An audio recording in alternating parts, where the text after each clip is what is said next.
Welcome everyone. Happy Wednesday. This is Jack Weichsel with East Daily Analytics. On my left is Alex Gafford, who's going to be joining us for the webinar today, where we're going to talk about natural gas and its destination into a super volatility cycle.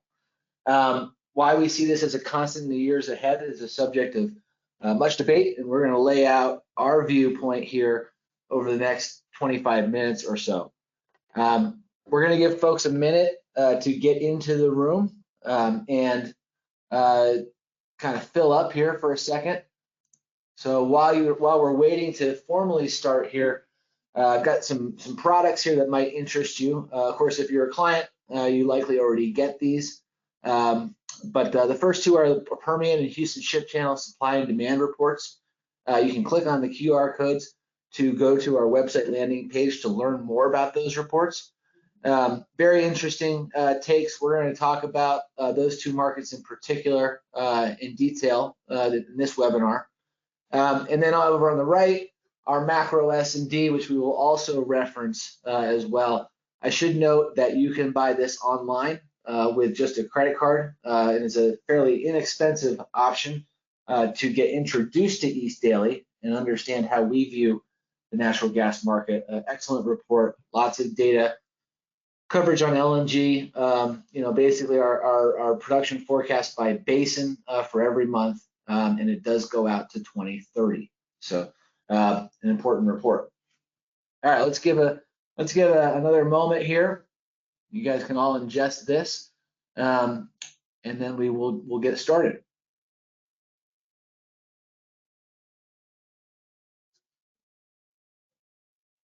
All right, I see the room is mostly full. We're a couple of minutes after the hour, so let's jump into it. What are we going to talk about today? I guess that's kind of the most important part. This is actually the second kind of volatility webinar that we've done. We did crude oil last month, and there's kind of a common theme here, right? Commodity ties, we call it, right? Nat gas, NGLs, and crude are all interconnected, and one constraint will constrain all.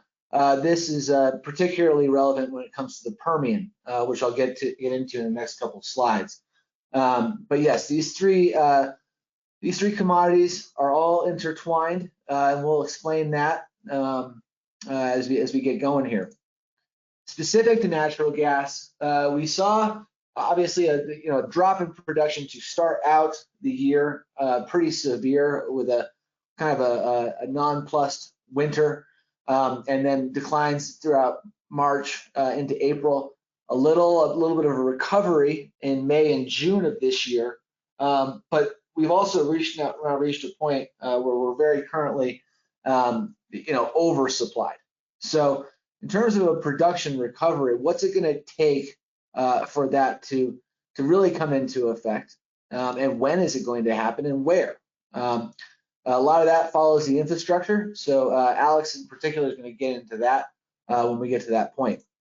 Lastly, other factors for volatility: hurricane season, demand destruction, weak storage injections, and then power demand, which has been off the charts, but apparently not enough to really spur on prices that much. So we're going to talk about all those factors as it relates to storage and price, kind of tie things together at the end. All right, so crude oil, gas, and NGLs are linked together in ways that have never really been seen before. And what we mean by this is that myself, the market, no one has ever traded or spent capital in the market like this. There's never been a time in history where the U.S. has been the major world supplier of crude, gas, and NGLs, at least in my lifetime, or really anyone on this webinar. So we're in kind of unprecedented territory here, and that is going to have a real impact on prices. Obviously our energy industry is unique. We have thousands of individual players and not one state-controlled entity, so there are a lot of moving parts here. And what East Daily tries to do is really distill that down from individual producer all the way up to individual infrastructure piece, to a very holistic and detailed view of supply and demand as it relates to crude oil, gas, and liquids. And the liquids webinar, I should mention, is at the end of this month, so make sure to tune into that as well, where we'll talk about some of the heavier hydrocarbons like propane and ethane. When we focus on the U.S.'s fastest growing basin, which is the Permian, production of all three commodities has effectively doubled in the last 6 years. And so what that does is it creates a more volatile environment. You can see here that black line is for gas is egress capacity out of the Permian. The red lines under crude and NGL are the ability to move those liquids out of the basin. And right now, quite frankly, we've seen a constraint in gas. You've doubled capacity from about 10 BCF a day in 2019 to we will be at roughly 20 BCF a day or so by the time Matterhorn comes on later this year. You've doubled the capacity, you've doubled the production.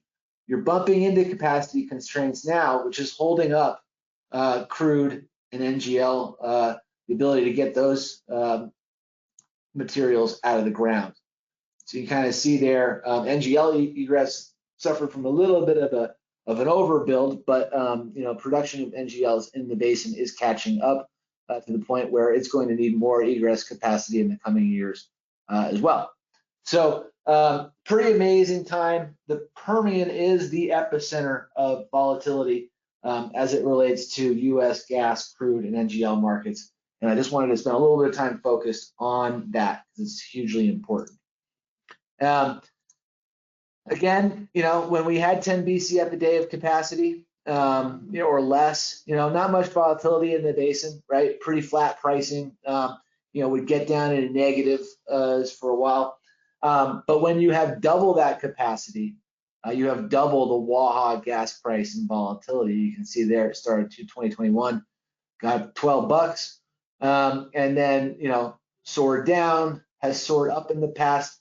Lastly, we've seen negative pricing as well, which extends into even this week on a cash basis perspective.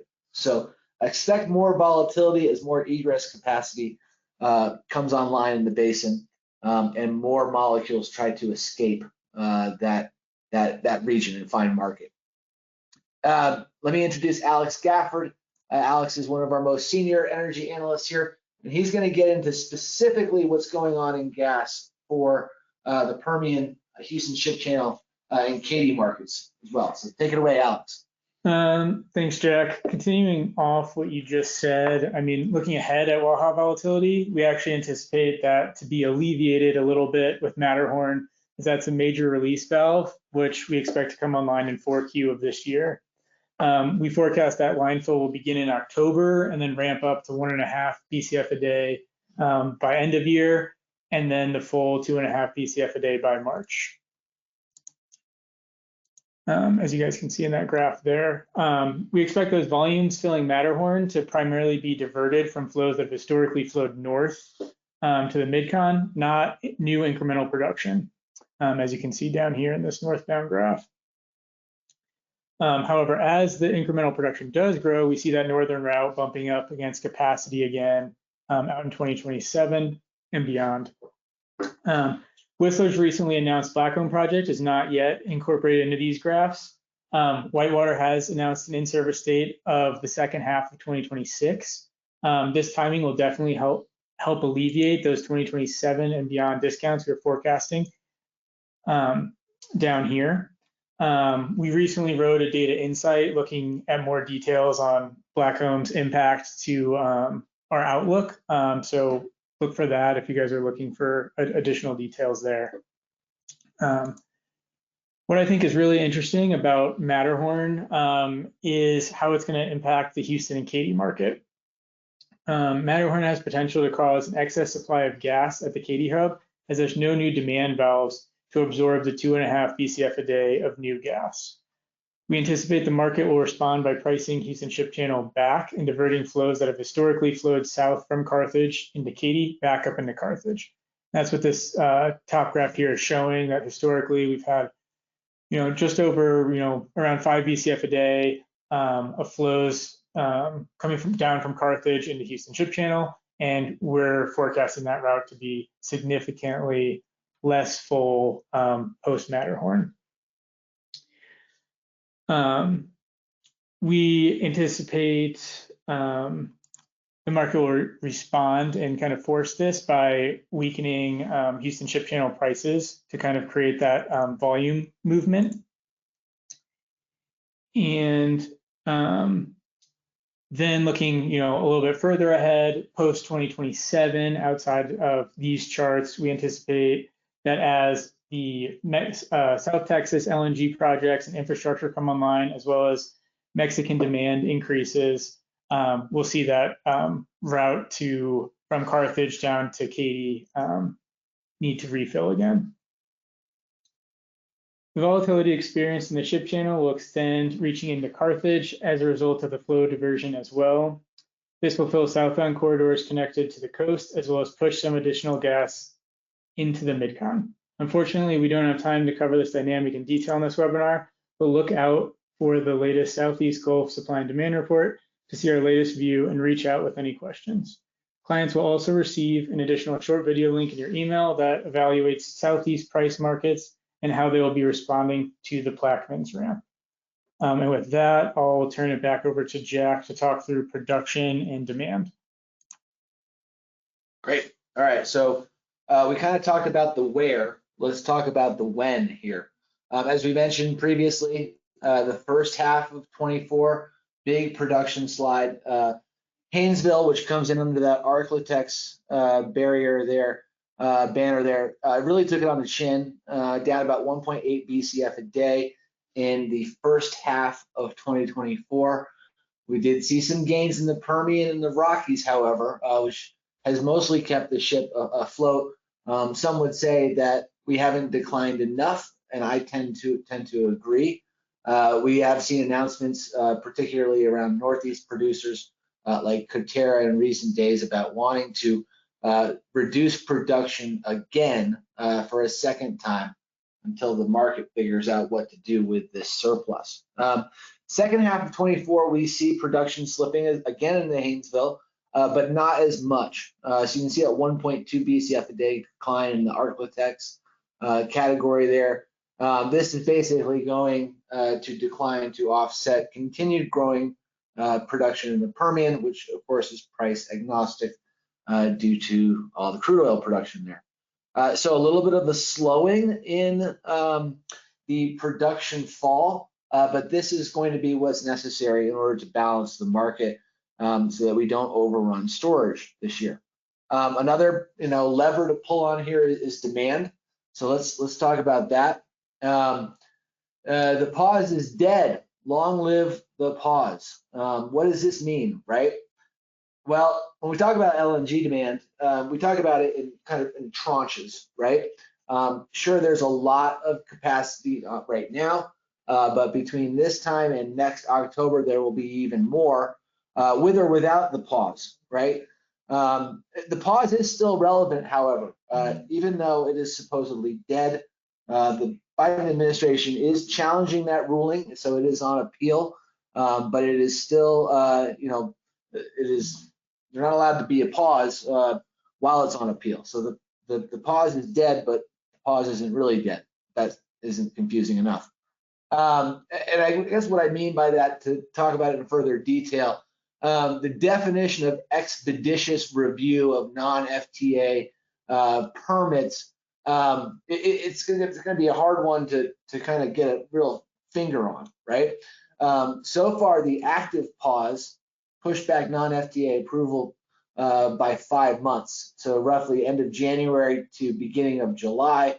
That was enough that we think to delay a couple of different projects, including CP2 and Commonwealth, unless they achieve FID this year, which is going to be a hard hard row to hoe, their in-service date will be outside of our 2030 forecast window. You can see we don't layer them here. This yellow line is our export forecast, assuming 90% utilization. We should also note here that we've delayed Golden Pass's in-service date to January 26th. We did this back on July 24th, before Golden Pass even announced it themselves. So a little bit of fortune telling there. We think it was the right call, as Chiyoda has decided to bring back Zachary workers to take over engineering, procurement, and construction activities, and is now the lead contractor on that project. So good news, but still a delay. Let's talk about FID projects that are actually under construction here for the most part. As I mentioned, by next October, East Daly thinks that 4 BCF a day of incremental capacity comes online. That's Plaquemines, which again, we have for clients, we have our supplemental webinar piece on that you should be getting in your inboxes shortly. And then finally, Costa Azul, which is in the Pacific coast of Mexico, but will be receiving U.S. gas. And then Corpus Christi 3, which is really quite well along, probably the farthest along of the three projects here, starting up in January 25. Then flash forward to October 28th, so a mere 4.5 years from now, right? Another 7.4 BCF a day. So by 28, that's 11.4 BCF a day of capacity. This comes in the form of Golden Pass, of course, January 26th, Plaquemines 2, Cameron Train 4, Rio Grande, Port Arthur, Texas LNG, again, all South Texas LNG projects that are waiting on, not waiting on, but will really help open up some production in both the Permian and the Eagle Ford. And then finally, Saguaro, which is a Sea of Cortez Mexican export facility that will be supplied exclusively with Permian gas. So some big ramps to come, which also begets a little bit more volatility, going back to the theme of this presentation. Let's talk about power burn real quick. Gas-fired power burn has been incredibly strong this summer. Every month this summer has beaten last summer's record so far. So that's important. You can do that when gas is hovering around $2. You're doing it before the summer started. June was a record month with higher gas prices. But what we see for an average here this summer is 38.6 BCF a day, April to Oct, which is 0.3 BCF a day higher than last summer, despite a cooler July than many expected. And when I say cooler, it means that it was like, 92 degrees instead of 98 degrees on average. We have seen prices fall in the outlook. We do see steady power burn in summer of 25, and then also growing demand for gas in the out summers, 26, 27, partially due to data center demand, but also due to the pursuit of electrification in many parts of the country. All you're doing is basically shifting rescom demand over to power to a certain extent when you pursue electrification efforts, very much like our home city of Denver has started. So a little shifting around of demand. We have done a couple of pieces on data center demand specifically and some of the constraints on that. Our estimate through 2030 is an increase of about 2.5 BCF a day in gas-fired power demand to support data centers. We also are looking at a delay in retiring certain gas and even coal-fired projects, which will support that demand or demand displaced by data center build out. So anyway, let's move on here. Let's talk about storage and price, right? This is the yield curve. It is a relationship between basically price and the storage surplus deficit to the 5-year average. The surplus stands at 441 BCF as of July 26th. And that's kind of a decline. If we look at the week ending 3/15, that surplus was in like basically record territory, right? 678 BCF. The price was $1.40. So real low, real down and dirty there, especially for a March price. And so we've basically kind of burned off about 137 BCF of that. Sorry, 237 BCF of that surplus. However, it is not enough. And we'll talk about the pace of injections here in a second, right? What we expect to happen by the end of October is that this surplus will be whittled down to 172 BCF, which means a higher implied cash price. 240 looks pretty good right now, but we think it is possible once you get that surplus down below about 200 BCF. So let's talk about that. How are we going to do that, right? Over the next 14 weeks of injection season, we project a net injection of 635 BCF, which puts us at 3884 by the end of October. There are some scenarios here, however. This blue line here, this is 3884, implies that injections fall 20 BCF below the 5-year average for the next 14 weeks. However, the first 16 weeks of this injection season, we've only averaged 10 BCF below the 5-year average. So really got to step it up here if we're not going to, we're going to start bumping up into effective design or operational capacity here if we don't. The 5-year max is 39.21, so that's certainly at risk if we don't pump the brakes on injections. And if you were to do the 5-year average injection, you would get this 4182 number right here, which would absolutely wreak havoc on the market. Putting in, getting a lot lower prices for a lot longer, and basically creating another kind of windfall surplus that would depress prices even further. So as we go from week to week and we look at those storage numbers, take a look and see just how it matches up against the 5-year average. Most of the injections, the majority of the injections, 11 out of the 15 weeks so far, have been below the 5-year average rate of injection. There just hasn't been enough. So we really need to see this start to slow down. Now, finally, price, right? Short-term price headache gets healthier prices in 2025. That's kind of what we're looking for. I should mention as well, just going back quickly to the last slide, that a hurricane absolutely destroys this. We had Beryl last month. That took about, a total of about 70 BCF of demand off the market over roughly a 10-day period. If we have a barrel, a stronger barrel that's even more than a class 1 hurricane when it gets online, and that starts to take demand off once again, particularly around Port Arthur or Freeport, then you basically lift that blue line up because you have no choice but to inject it. South Central storage has plenty of room. It's actually below last year and 5-year average levels. You would essentially, kind of potentially wreck that market if you had any extended amount of demand downtime. So that's definitely a risk to both our storage forecast and our price forecast, which we'll get into right now. You can see there that the top line there is the surplus, right?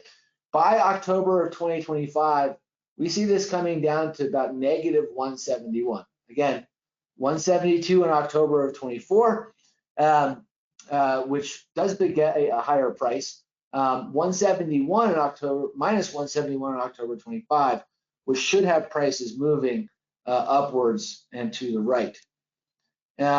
This is our forecast right now, the Henry forecast here, East Daily forecast in the pink. And this is the forward curve as of Monday. You can see we're a little bit bullish on price, given that we do see production starting to wane in the back half of the year to support a dwindling surplus. For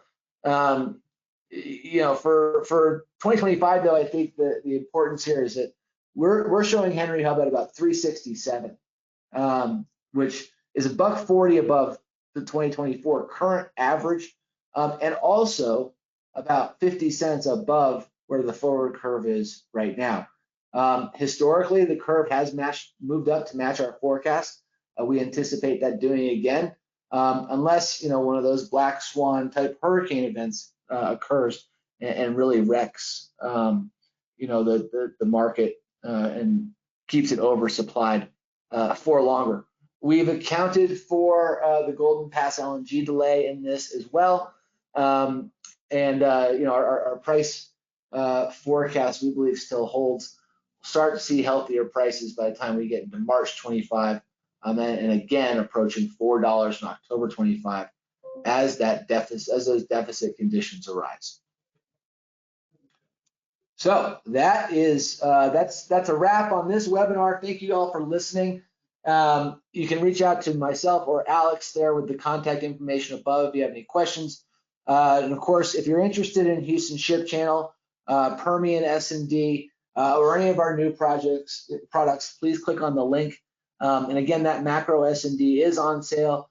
A good introduction to how East Daily looks at the market. So click on that QR code there to get started. Thank you, everyone. Appreciate the time, and we look forward to the next one coming up very soon.